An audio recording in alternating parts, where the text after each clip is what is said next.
Well, we're back for element F, training and instruction. So let's get started. For today, we're going to cover the course objectives of familiarization with the legal framework for OHS training and instruction, understanding the responsibilities of an employer, supervisor, and worker around the training requirements, understanding the process of assessment, job-specific training, and evaluation of training, and identify and understand the OSSE audit requirements under the training section. We've broken this down into 5 lessons today. The first one is the regulatory requirements. The second one is covering the training needs assessment.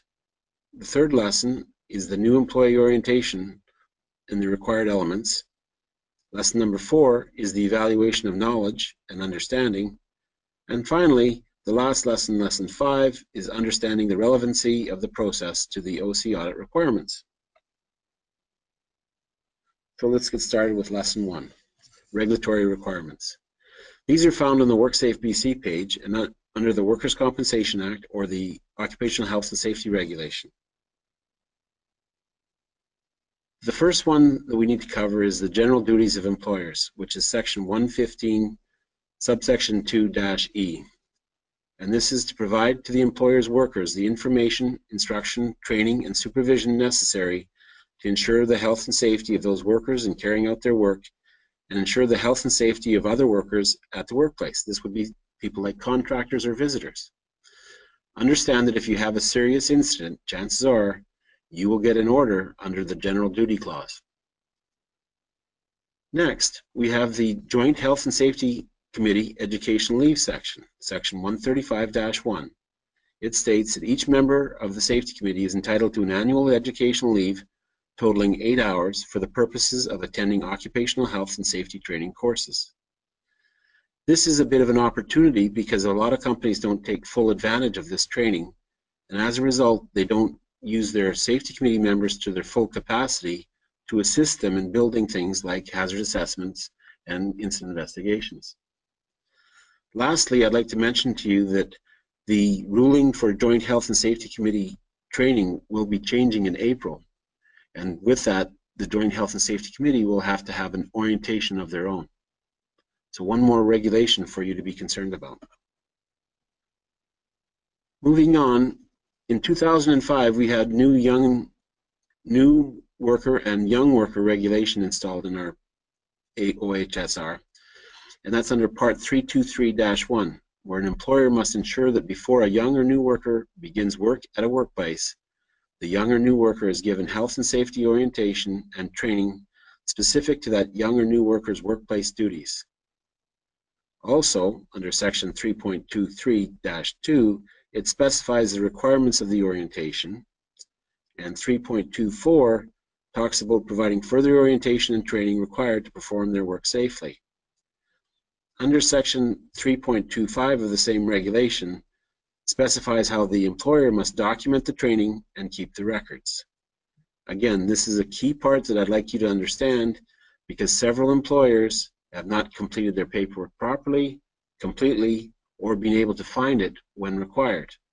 And as a result, they will receive an order if they have an incident involving a young or new worker. Also, emergency preparedness. Part 4.16-1 states that all workers must be given adequate instruction in the fire, prevention, emergency evacuation procedures applicable to the worksite.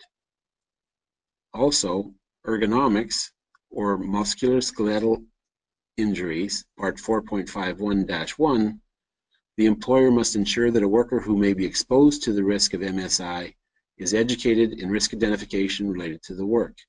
Again, this is another opportunity where you can train your health and safety committee members to do MSI-related assessments. WSBC, Part 5.5-A, employer addresses applicable WSBC requirements including education and training for the chemicals that are being used on the work site.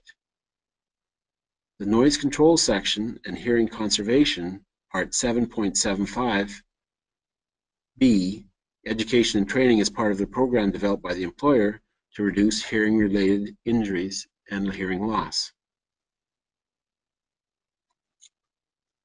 So just to review that in a nutshell, training of employees is a legal requirement.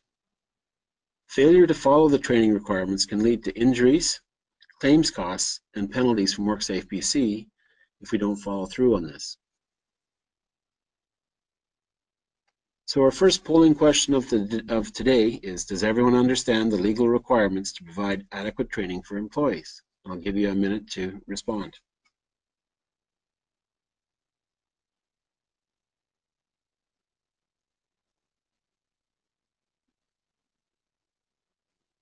Okay, thank you. That means we can move on. Lesson 2, training needs assessment. So the training needs assessment process sounds like a complicated thing. But the good news is this is where we're going to start to tie together some of the elements that we've actually talked about in our previous sessions. The first one is the job task analysis. This is where we take a task and we break it down into the steps. You remember that this is what we did in element B, hazard assessment. So we can use the same hazard assessment to build a safe work procedure. From that safe work procedure, we can correspond that with a job skills requirement and the worker skills assessment to determine the training that's involved. That's included in the training needs assessment. From there, we can build a training plan and conduct the training to make our workers have the proper information that they need to do their job safely. So let's take this apart a bit so we can understand it a little better. The first step is the job task analysis. Again, that's where we break the task down into specific steps so that we can look at the hazards, the controls, and the special requirements to get the job done. The step 2 is the job task skills requirements. What skills do the workers need to do this job effectively? And then the step 3 of this process is assessing the workers to make sure they have the skills required to do it. If they don't, then that gives us the training gap that we need to fill. Before we get into the nuts and bolts, I'd just like to mention that the process we're following is part of a bigger process of a real learning model. So as a result, we're following the ADDIE model, and the section of this model that we're covering today is the A, or Analyze section, where we identify the instructional problems and clarify them. We talk about the instructional goals and objectives that are established, and then we look at the learner's existing knowledge and skills to try to come up with the differences that we need. The first part of this is the job task analysis, and it's a formal process for determining what tasks make up a job. What are the working conditions? Is it inside? Is it outside? Is it at night? Is it in the darkness? Is it under bright lights, or is it under a heated environment? What actions are required to complete the task? Does it require lifting? Does it require stretching? Does it require specific knowledges of confined space or fall protection? What are the possible hazards? What are the possible controls for those hazards? It also consists of identifying the components of a job that distinguishes it from other jobs, and provide data to support standardized training. One of the key elements of this is to make sure that when we are completed, all training will have a similarity for all workers. In other words, each worker will receive a similar base level of training. This provides consistency of information to workers so that we can have consistency of output. It's necessary also to identify and analyze the key components of a required task so that we can highlight them in our procedures. The results of this analysis show required skills and the abilities needed for competency to do the task. From here, we can move on to job task skills requirements. In order to come up with this, we usually collect information about the job task from manufacturers' recommendations, best practices, existing workers, and/or subject matter experts. For example, if we're building a procedure for evacuation, we might talk to the fire commissioner to get the latest results on that. From there, we can list the steps that are required to perform the task safely. and identify the critical steps so they can be highlighted in your procedures. I'm hoping that you're all going to recognize this form.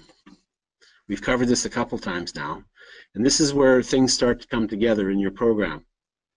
As a result of doing a task hazard identification for your hazards, now we have the steps of your processes that you need to have training for. We've identified the hazards and the controls that we need to follow. We can use this form to create a safe work procedure for the appropriate task. The groups of safe work procedures are grouped into a job description, so that for each task in a job description, or for each job description you have multiple tasks that need to be trained on in order to be competent in that job description. And this is where it starts to come together. Next, we need to do a worker skills assessment. This is assess the existing skills of your workforce, and it focuses on task-specific skills so that it makes training easier to document. We need to personalize each skills assessment so that we know which training each individual worker needs. Self-assessments can be a valuable tool when followed up with a practical test that confirms the understanding. This next slide gives you a sample of worker self-assessment. And as you noticed in the previous slide on our hazard assessment, I was using a hand angle grinder procedure. In this one here, for a hand grinder, we're asking the simple questions to the worker of, are you familiar with pre-use inspections?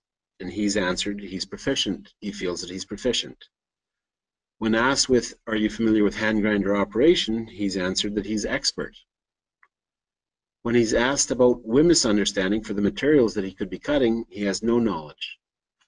And when asked about respirator usage, he has no knowledge either.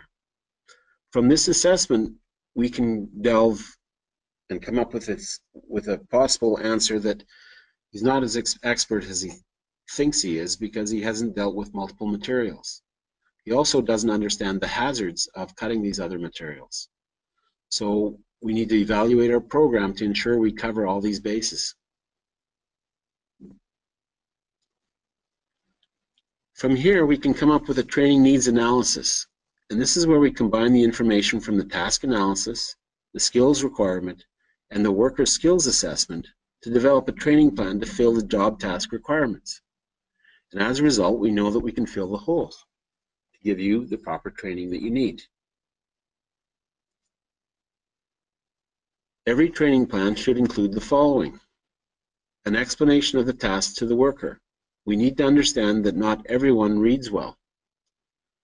Next, we need to have a written description of the task so that everyone understands the task that we are referring to. It's key that we have a demonstration of safe operating procedures so that we know that the procedure works properly before we train it. Without this, there could be gaps in our procedure. We need to have a requirement for the trainee to practice those procedures. Also, it's important that we have a more immediate performance feedback for any failures in this procedure. The best feedback comes instantaneously and specific to the procedure element that's involved. Remember that repetition is the mother of learning, and practice and feedback until new skill is at a satisfactory level and a worker can work with supervision. In this case, the supervision I'm referring to could be provided by a fellow worker working in the same location. Once the worker is up to a certain level where performance is adequate, supervision can be decreased to the line supervisor. So just a bit of a review on lesson 2 of the training needs assessment. Our training needs assessment process is to review the job task analysis to determine the steps, the hazards, and the controls. Take a look at the job skills requirement. What do we need to do those tasks? Take a look at the worker skills that they have at present so that we can identify the gaps. Figure that out in our training needs assessment. Build a training plan, and then follow up on the training. So our next polling question: does everyone understand the process for training employees?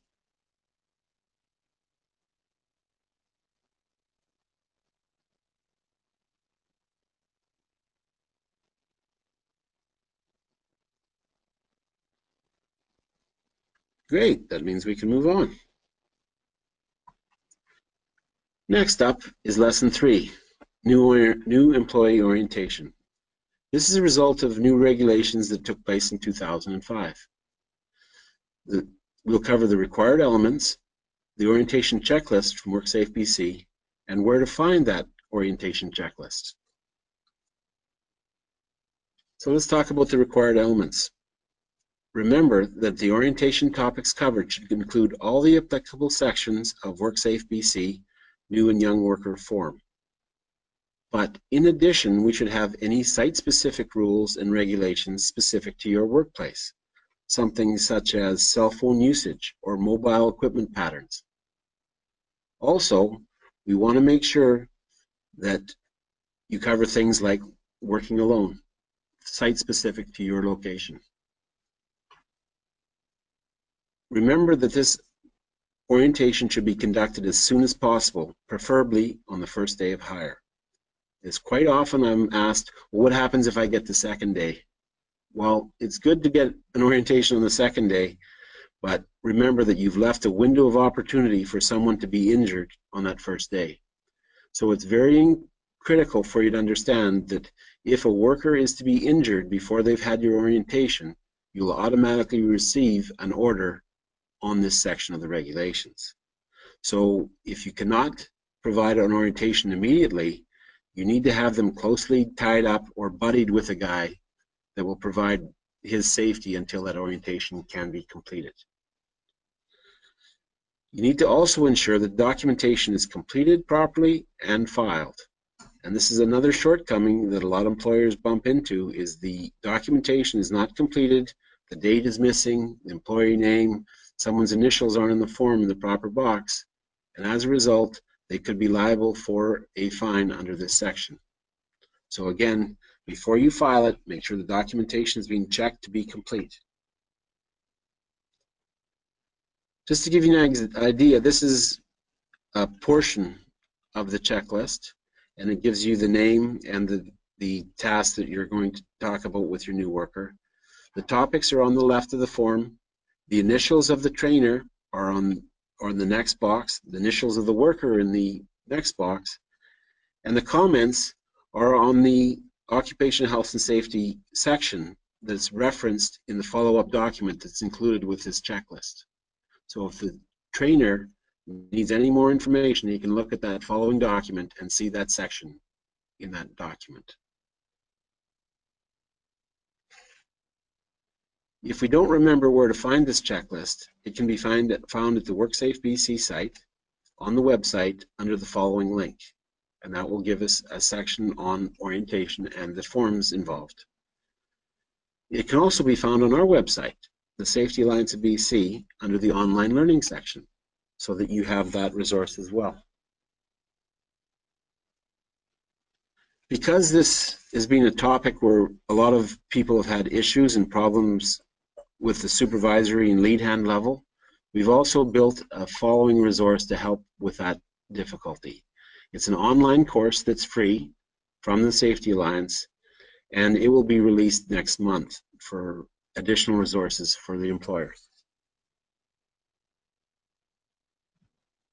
A couple of things to remember: that the orientation is a legal requirement.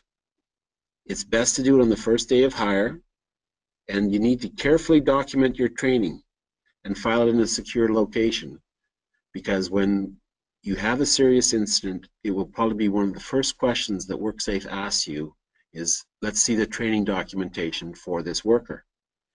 And like a lot of other employees, it's a very stressful time. It's good to have a secure place to have these filed so they can be found when they're required. So just to review, we've talked about the required elements. We've talked about the orientation checklist and how it's important that you need to have it completed and have it properly filed, and where to find it if you need it. My suggestion is that you find this link on the WorkSafe site and print off several copies to keep in a folder for when you require them for your new employees. So next, we have another polling question.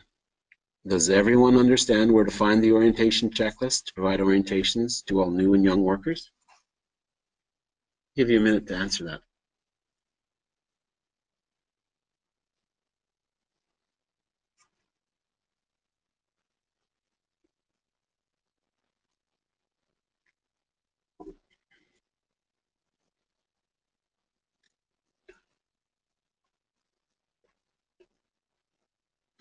Okay, great. Sounds like everyone's on track so far today.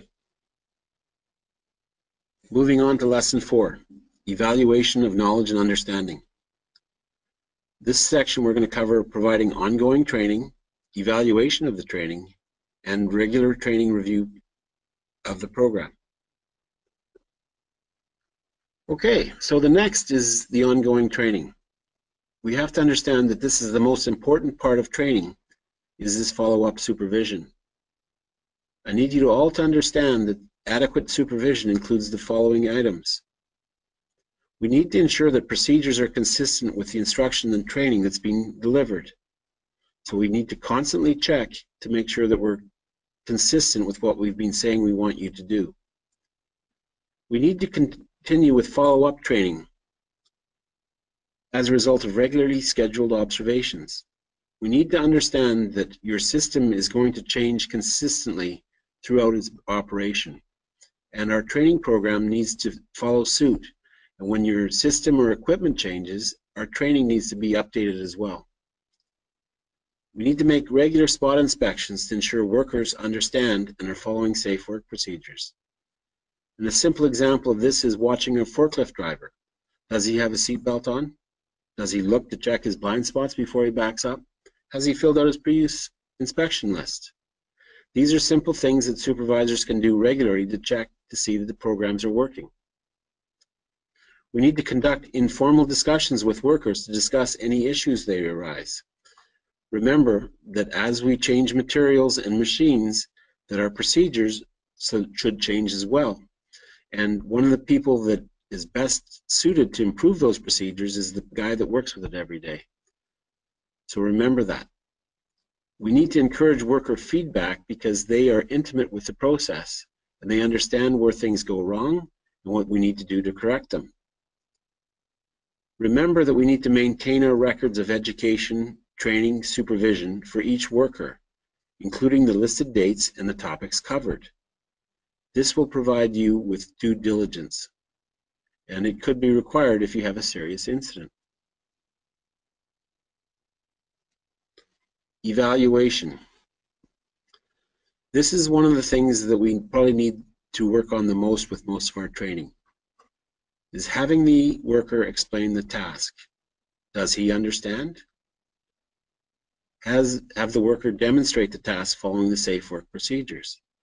When he does this, you should have a copy of your procedure in your hand so that you can confirm that the procedure is correct. And any procedure or step that's not followed, you can ask the worker about why is it missing. Has the equipment changed, or has the worker just forgot about it? We need to confirm the understanding by asking the worker questions regarding the critical elements of the task, such as lockout. Did we remember to shut off the air? Did we remember to shut down or bleed the hydraulic system?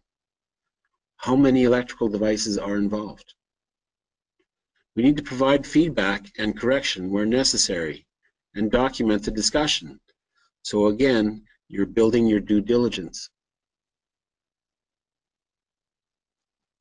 Now the following is a sample training evaluation form, and this is more for a job position versus a single task, but it's easily modified to give you evaluation of a single task. Again, these forms, there's multiple ones out there, and you'll see pre-done ones forms for mobile equipment operation, forklifts, and mobile crane use. So the key part is that we evaluate our progress relative to our standard to determine whether our training is working properly. Next up is the regular training program review. We need to use the previous data that we've collected to direct improvements and corrections to the course content and delivery of the courses that we deliver or the training that we deliver. We need to consider worker feedback to help improve the program. Remember that change is probably the only thing that's consistent in your business. And as a result, you're going to have to update your training as you update your process. So this is why a regular training program review is necessary. Now, when you build a policy, quite often you will have something stating that we will review the training program annually or biannually. But remember, if you have a string of incidents, it's pointing to an issue in your training.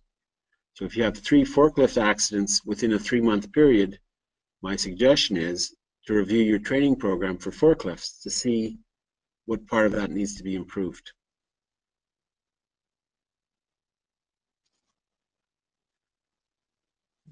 Under this Lesson 4 Evaluation of Knowledge Review, we need to talk about providing ongoing training. Remember, this could be things like fall protection or confined space as your process changes. Also, reviewing those procedures to ensure that they're adequate. We need to evaluate the training and the program, the actual use of the training, to ensure that the task is being performed safely, that the locks are being used in the lockout procedure, that the lockout procedures are being followed. And when things change as far as the sequence of lockout, we need to ensure that the employees are following that change. We also need to take a regular look at the training program to ensure that our lockout training program, for instance, is adequate.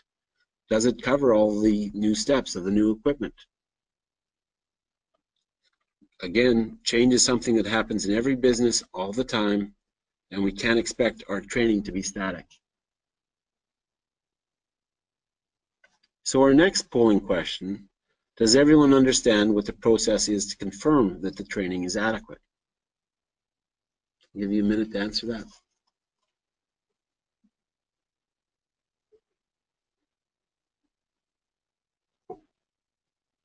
Well, everyone seems to be on track today, so we'll continue.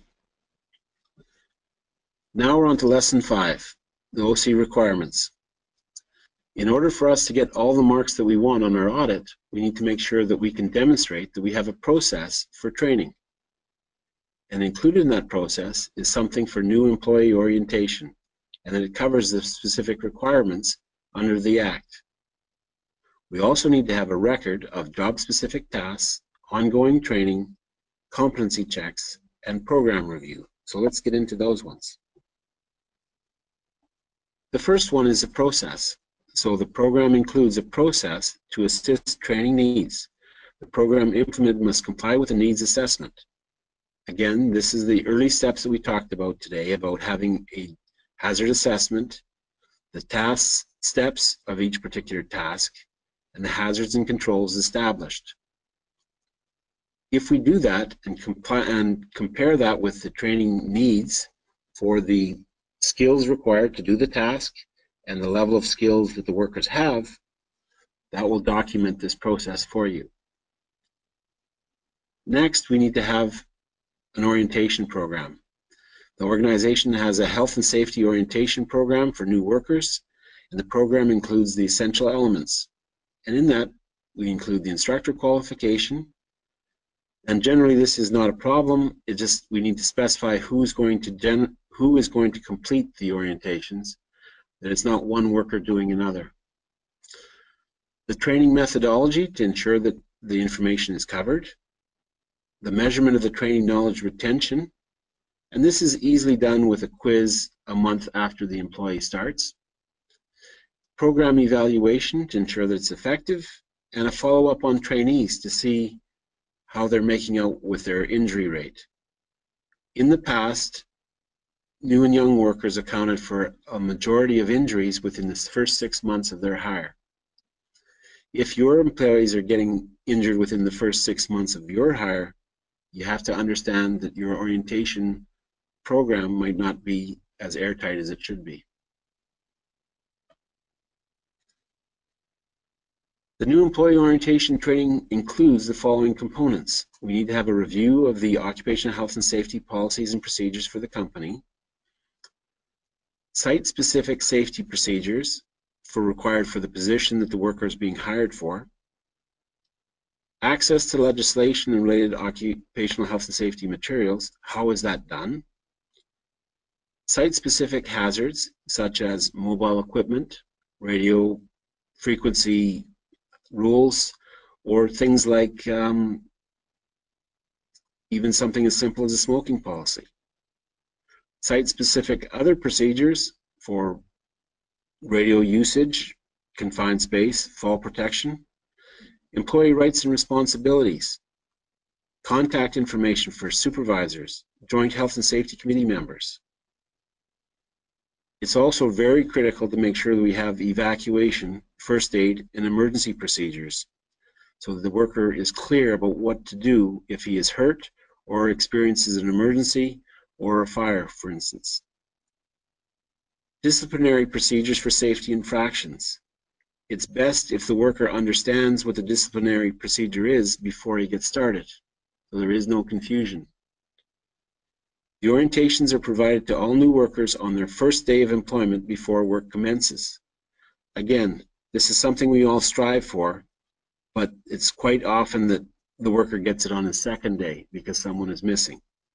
If this is the case, remember that your company is exposed until that orientation is done under that regulation. Job-specific tasks. We also need to have proof of organization, that the organization ensures that employees are trained for job-specific tasks as required. This is referring to fall protection procedures, confined space procedures, mobile equipment procedures. We also have job-specific task training for workers when they are transferred to a new job or perform new tasks. If we transfer someone into the shipping department and require them to drive a forklift, they have to receive the forklift training and certification in order to be able to drive the forklift. Next, we have ongoing training. Remember that your system is always changing and evolving, and it's a good idea for you to review your job descriptions at least annually to see where things have changed, change your SOPs, and review them with your workers.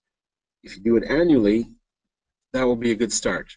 Remember also, you'll have to do this if you have an immediate change of equipment or new processes. Ongoing training should include things like WMIS, confined space entry, cranes and hoists, mobile equipment, first aid, or joint health and safety committee members. Understand that all this is subject to change as you change equipment, procedures, and locations, and it's all subject to changing your training. Competency. Is there a process to ensure that the workers are knowledgeable and competent after training? This is a key part of all mobile equipment training programs, and most of the time you'll have a competency test after the theory is completed to demonstrate the worker's knowledge. However, if you are using a train-the-trainer program, I would also recommend that you do some spot checks to ensure that your trainer is actually accomplishing his task of communicating all those key safety procedures to your workers. In other words, do a spot check and make sure your forklift drivers are wearing their seat belts, filling out their pre-use forms, and checking their blind spots when they're backing up. If they're not, then you might have to review some of these elements with your trainer to ensure that they are emphasized for your program. Program review. A process for continuous improvement of health and safety training program includes the evaluation of training feedback, job task observations, and the employee knowledge and skill testing. Again, if you take a look at your trending of your incidents, it will give you a good indication of how well your training programs are working and which areas you need to improve on. Again, we start with a program and we have to continually refine it and improve it to get to the program that we want to have. So just a short review. So we've talked about the process. We've talked about new employee orientation and why it's important. We've talked about job-specific task training like fall protection or confined space. The ongoing training that happens as a result of changes in your equipment or in your process. The competency checks to make sure that your training is being delivered and is actually producing the results that you need, and a program review just to make sure that things are continuing to operate the way that they should. Do you have any questions? Yes, Lauren, I do have a couple questions here that have come through.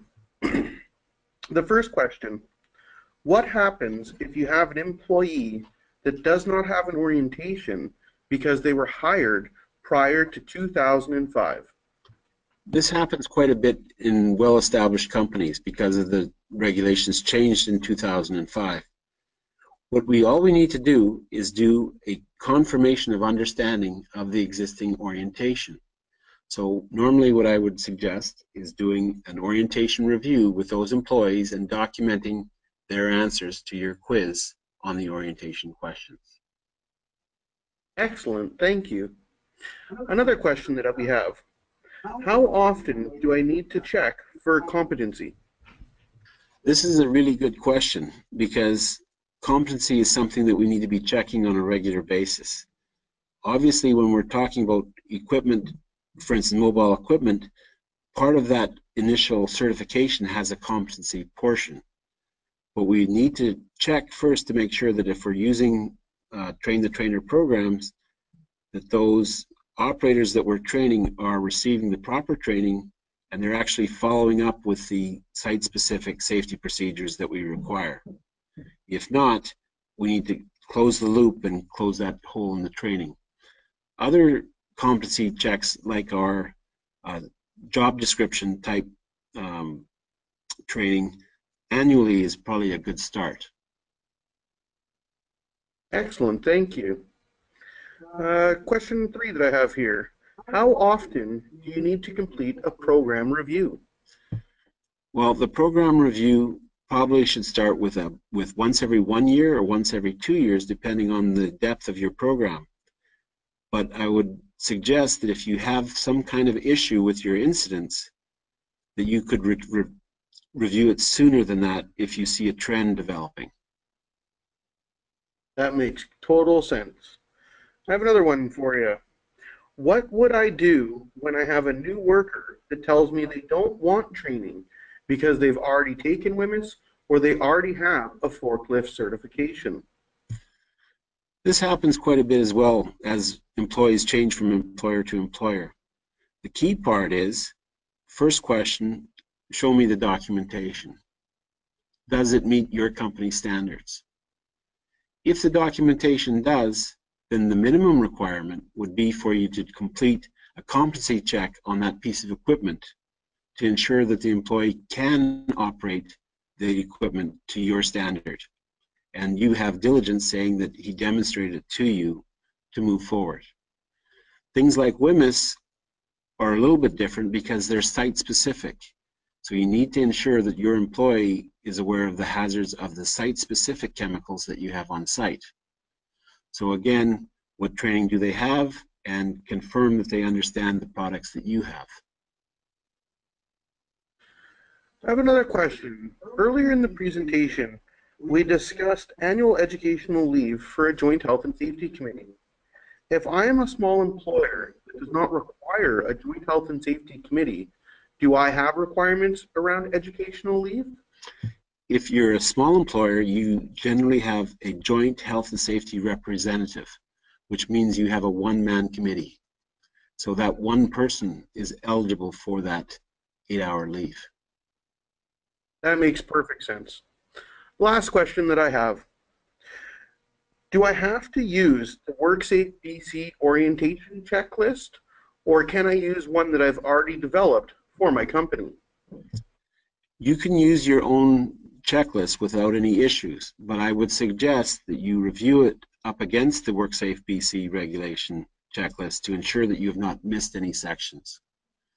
Because it's very important that if you have an injury, we'll just say under the working alone section, if you fail to mention that on your checklist, that would still leave you open to an order under this section of the regulation. Thank you very much. That's all the questions that we have for this session. Okay, great.